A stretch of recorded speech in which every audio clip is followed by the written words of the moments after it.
Thanks. I'll send my bike in for a top end soon since I don't really have the tools to do a top end on myself. What price should I be prepared for? So this is where it gets a little sticky.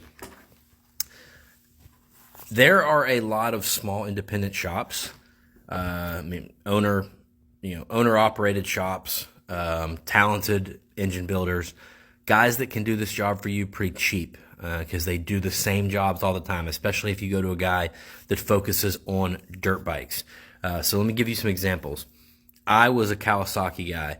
I had the Kawasaki 4-strokes dialed as far as I did so many of them. I memorized what tools I needed, and I could knock out a KX250F or KX450F in like 90 minutes, maybe 2 hours at most if I did a lot of decarbon work.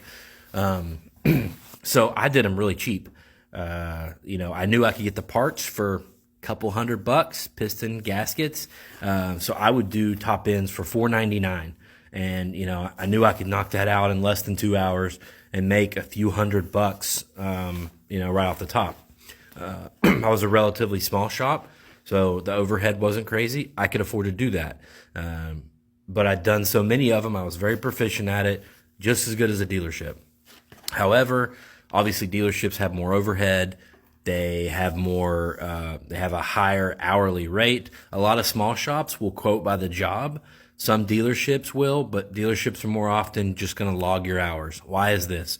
It's because the techs get paid commission based on the hours that they charge. The techs, the service manager, and everything. So they're trying to charge those hours, man. And I don't blame them. Also, this is something to keep in mind. If you're taking it to a smaller place, you have a little more say in what all they replace.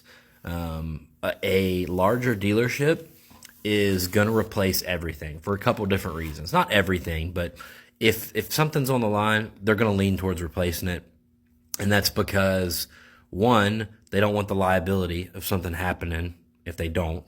Two, that service manager is probably making a commission based on the parts that are on your service ticket. So it's just sometimes it's not always the same, feel that you're going to get from a smaller shop that focuses on dirt bikes. So just keep that in mind. If you have somebody around you like that is well regarded, has a good reputation for taking care of people, I would take it somewhere like that. If you don't have a choice, take it to the dealership. But as far as price, I've seen dealerships charge $1,500 for top ends before.